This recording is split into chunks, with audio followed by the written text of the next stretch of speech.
I'm proud to say that both Robin and I are the national spokespersons for CASA, that's Court Appointed Special Advocates, a program they have called the Forgotten Children Campaign.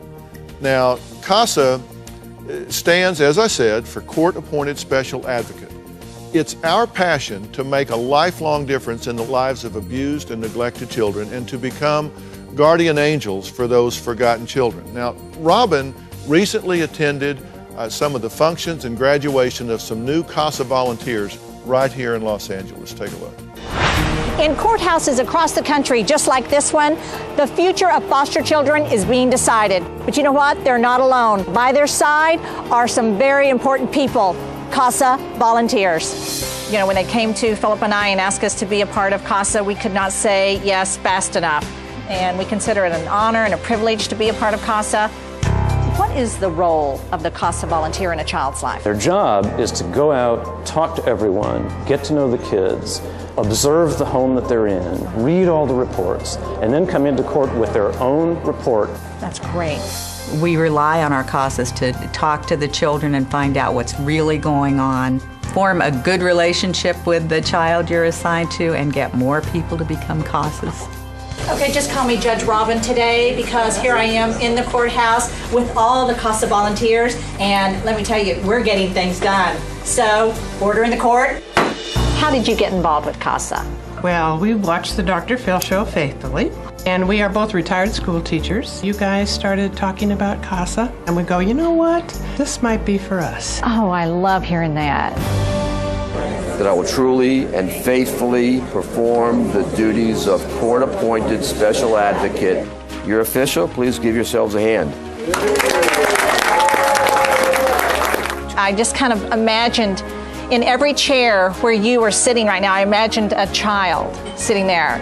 And if you just look around the room and you imagine the number of children that you all are going to help, then, you know, it kind of makes me want to cry. I know you've worked really hard, and I'm really proud of you. And again, I'm just very honored and humbled to be a part of this group. So, congratulations.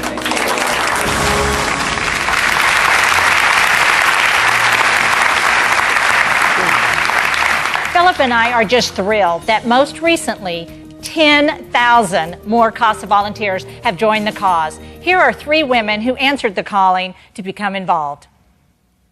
I Googled volunteer and saw CASA. I saw this little video section, and it was Dr. Phil and his wife. I said, absolutely, I will join forces with these guys and support this organization. I saw Dr. Phil's show regarding CASA and foster families. I thought if I could help even one family, how worth it would be. I was watching a Dr. Phil episode, and he mentioned the CASA organization. All of us can step up and become advocates for this. I thought it was great because helping kids is the most important thing. I mean, because that's the future. I came into the foster care system as a 12-year-old. I never felt like there was anyone advocating for me, ever. As a CASA volunteer, I can talk to everybody involved in the case and ensure that what the judge wants done gets done. I wanted to say a big thank you to Dr. Phil and Robin for getting the word out there about CASA. I was definitely inspired by Robin's passion. I was once a foster child. This is my time to give back. Well, don't thank us. Let us thank you. I mean, Lori, you already have 2 cases, right? Yes, I do. So tell me what your function is. My function is to visit the homes, visit the children, make sure they have their needs being met educationally and in the homes, and to report to the court what I've seen. Sandra, do you have a case yet? Yes, I've had a case for 2 months now. All right, what have you been doing? Visiting the home. I have 2 siblings out of a set of 8. One is out of state, so I don't visit with that child, but with my child that's here, I visit with and report and have spoken to all the people involved. Okay, now Shani, you were a foster child. Yes, I was. Okay, so this is a special passion for you, right? Extremely special to me because I know the other side, you know, and when I was a foster child, I didn't have an advocate, you know, and experienced a lot and didn't have that person saying, this is not right, I need to help this child get out of these situations. Because here's the thing. I said earlier in the show that there's a way that you can help and make a difference here, and it doesn't even take money. Now, listen, it takes money to train these volunteers, so we're happy to have donations that go to CASA. No question, you can go to drphil.com, click on Dr. Phil Foundation, and you'll find a button there for CASA, and you can make donations, and we're happy to have that. Seriously, real happy to have that. But the thing that we want you to understand is these caseworkers are overloaded. The reason things happen where kids get bounced around, where they don't get the proper treatment, is because these caseworkers are so overloaded. And what happens when you become a CASA volunteer, you are sworn in and you become an officer of the court after you go through this training. And at that point, you have the power to observe this situation, report to the court, make recommendations, ask for changes.